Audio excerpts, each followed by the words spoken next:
ভোটের মাত্র 9 দিন আগে হেফাজতে ইসলাম নতুন কর্মসূচি ঘোষণা করেছে, জানিয়ে ফের উত্তেজনা সৃষ্টির সংখ্যা। সরকার পতনের এক দফা দাবিতে সারা দেশে হরতাল পালন করছে বিএনপি, জামায়াত ও সমমনা দলগুলো। কেন পুলিশ ব্যারিকেড দেবে তা আমরা জানি। জামাত তো এখন নিবন্ধিত কোনো সংগঠন নয়। এখন আমাদের কথা বলার শক্তি আছে বিদায়ী গরম কথা বলি। যখন হাত মারার শক্তি হবে তখন হাত পড়া গরম হাত মারবো। বিরোধী দলের যে আন্দোলনগুলি আছে, শান্তিপূর্ণ আন্দোলনগুলোতে আমরা সমর্থন দিয়ে আসছি।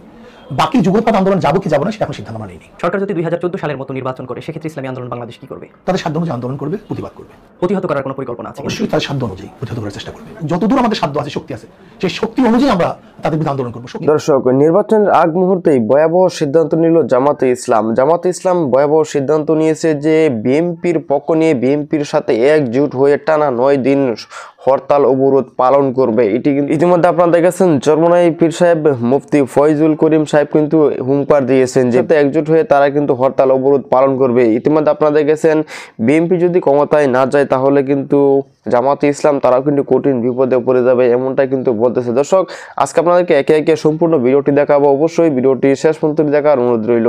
কেন পুলিশ ব্যারিকেড দেবে তা তো আমরা জানি না। জামাত তো এখন নিবন্ধিত কোনো সংগঠন নয়। এখন আমাদের কথা বলার শক্তি আছে বিদায়ী গরম কথা বলি। যখন হাত মারার শক্তি হবে তখন হাত পড়া গরম হাত মারবো। নানা আলোচনা থাকলেও শেষ পর্যন্ত নির্বাচনে যায়নি চরমনাই পীরের নেতৃত্বাধীন ইসলামী আন্দোলন বাংলাদেশ। নির্বাচন কমিশন ঘোষিত তফসিল প্রত্যাখ্যান করে সমাবেশ, বিক্ষোভ মিছিলের মতো নানা কর্মসূচি নিয়ে মাঠে রয়েছে দলটি। বিএনপির সঙ্গে যুগপৎ আন্দোলনের ব্যাপারে চূড়ান্ত সিদ্ধান্ত না হলেও সর্বোচ্চ সামর্থ্য দিয়ে আগামী নির্বাচন প্রতিহত করতে চায় ইসলামী আন্দোলন। বিরোধী দলের যে আন্দোলনগুলি আছে, শান্তিপূর্ণ আন্দোলনগুলোতে আমরা সমর্থন দিয়ে আসছি।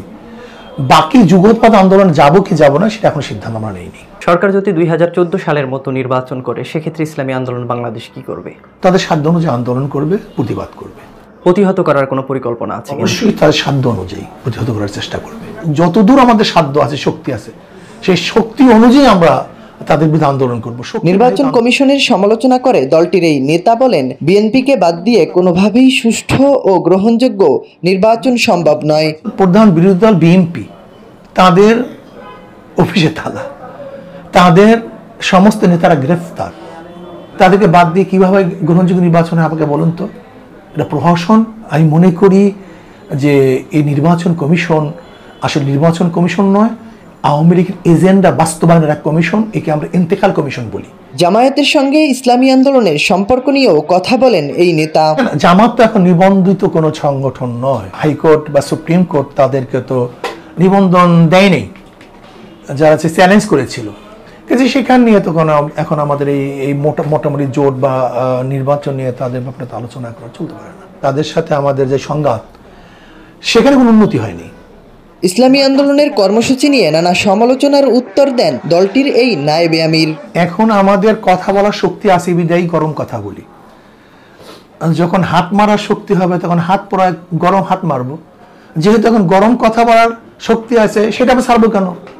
সেটাও তো বলতে হবে, মানুষকে উদ্বুদ্ধ করতে হবে। ইসলামী আন্দোলন মানুষ কথাও যেরকম গরম বলে, কর্মসূচিও গরম দেয়, কিন্তু সাধ্য অনুযায়ী দেয়। পুলিশ সাধারণত ওখানে ব্যারিকেড দেয় বা একটু দূরে ব্যারিকেড দেয়। সেখানে কেন পুলিশ ব্যারিকেড দেবে তা তো আমরা জানি না। যেখানে ব্যারিকেড দেয় আমরা চেষ্টা করি সামনে অগ্রসর হওয়ার জন্য, কিন্তু আমরা যখন দেখি যে হয়তো আমাদের নেতাকর্মীরা অ্যাসাল্ট হবে, তারা কাঁদানি গ্যাস, গুলি, এখন তার কাঁদানি গ্যাস নেই, ডাইরেক্ট গুলি মারে। কাজেই যেহেতু আমাদের শক্তি সাহস ওই পর্যন্ত রাখি না, বিদায় আমরা সংঘর্ষে যাই না। আমাদের সাধ্য। দেশের বর্তমান অবস্থা উল্লেখ করে দলটির এই নেতা বলেন, স্বাধীনতার পর এমন খারাপ পরিস্থিতি কখনো হয়নি। বর্তমান পরিস্থিতি, সংবিধান নেই, সংবিধান কাটছিট করে প্রত্যেকের মত মতো সাজিয়ে নেয়। কাজে আমি মনে করি বাংলাদেশ যে সংকটপূর্ণ অবস্থা আছে, এরকম সংকটে বাংলাদেশ স্বাধীনতার পরে আর কখনোই পড়েনি। এবং অর্থনৈতিক অবস্থা তো খারাপ, বাংলাদেশ স্বাধীন হওয়ার পরে কোনোদিন হয়নি। দ্রব্যমূল্যের ঊর্ধ্বগতি বাংলাদেশ সৃষ্টি হওয়ার পরে এত কোনোদিন বাড়েনি। অসহযোগ আন্দোলনের মতো কঠোর কর্মসূচি নিয়ে মাঠে নামার ইঙ্গিত দেন দলটির এই শীর্ষ নেতা। 7 জানুয়ারি 2024-এর আগেই কিছু বিষয় খুব স্পষ্ট হয়ে গেছে। এই নির্বাচনটি হচ্ছে আওয়ামী লীগ বনাম আওয়ামী লীগের স্বতন্ত্র প্রার্থীদের মধ্যে। এই নির্বাচনের আগেই ঠিক হয়ে গেছে কে কোন আসনের এমপি হতে যাচ্ছেন। বিশেষ করে জাতীয় পার্টি এবং আওয়ামী লীগের যেই জোটভুক্ত দলগুলো আছে তাদের কোন প্রার্থী কোন আসনে এমপি হচ্ছেন সেটা মোটামুটি নিশ্চিত। সমস্যা দেখা যাচ্ছে কিছু আসনে আওয়ামী লীগ বনাম আওয়ামী লীগের স্বতন্ত্র প্রার্থীদের মধ্যে, এবং এর মধ্যে আমরা লক্ষ্য করেছি শুধু যে আওয়ামী লীগের মনোনীত বনাম স্বতন্ত্র প্রার্থীদের এলাকাগুলোতে নানান রকম ঝামেলা হচ্ছে তাই নয়, আওয়ামী লীগের একেবারে উচ্চ পর্যায়ের নেতাদেরও একজনের কথার সঙ্গে আরেকজনের কথা মিলছে না। আপনারা খুব সঠিকভাবে বুঝতে পারছেন আমি কার কথা বলছি। আওয়ামী লীগের কৃষিমন্ত্রী অত্যন্ত সজ্জন ব্যক্তি। আওয়ামী লীগে আসলে আওয়ামী লীগের নেতা বলতে যা বোঝায় কৃষিমন্ত্রী আব্দুর রাজ্জাকের মধ্যে তার কোনো কিছু আসলে তেমনভাবে স্পষ্ট হয় না। আওয়ামী লীগ বলতে যেই ধরনের একটা ব্যক্তিত্ব আমরা কল্পনা করি, যেই ধরনের আচার ব্যবহার আমরা কল্পনা করি, বা যেই ধরনের ভাষা আমাদের মাথায় আসে যে আওয়ামী লীগের একটা নেতা বা কর্মী আসলে কি ধরনের হতে পারে, আব্দুর রাজ্জাক সাহেবের সঙ্গে তার কোনোটি সেভাবে যায় না। সেই ব্যক্তি অত্যন্ত স্পষ্টভাবে বলেছেন যে বিএনপি নির্বাচনে আসলে এক রাতের মধ্যেই সবাইকে মুক্তি দেয়া হতো, এবং সেই সঙ্গে তিনি এটাও যুক্ত করেছেন যে 20,000 নেতাকর্মীকে যদি কারাগারে রাখা না হতো তাহলে হরতাল অবরোধের মতন যে কর্মসূচিগুলো বিএনপি দিচ্ছে সেগুলো অত্যন্ত সফলভাবে বিএনপির পক্ষে করা সম্ভব হতো, এবং গাড়ি বা কোনো যানবাহন কিছুই রাস্তায় চলতে পারতো না। এই কথাগুলো তিনি বলেছেন। স্বাভাবিকভাবে এই কথাগুলো আওয়ামী লীগের ভালো লাগেনি, কারণ এই কথাগুলো একই সঙ্গে বিচার বিভাগকে চ্যালেঞ্জ করে। বিএনপির নেতাকর্মীদের নামে যে মিথ্যা মামলা দিচ্ছে সরকার সেটাকে স্পষ্ট করে। বিএনপির নেতারা কেন কারাগারে এখনো আছেন, কি কারণে তাদেরকে বন্দি রাখা হয়েছে সেটা যে একেবারেই রাজনৈতিক কারণ সেটাও স্পষ্ট করে। একই সাথে সেটা আব্দুর রাজ্জাক সাহেবের বক্তব্য স্পষ্ট করে যে কে জামিন পাবে কে জামিন পাবে না সেগুলো সমস্ত নির্ধারিত হয় সরকারের তরফ থেকে। কোর্ট শুধুমাত্র বা আদালত শুধুমাত্র ঘোষণা করে, কিন্তু সিদ্ধান্ত আসে ওপর থেকে।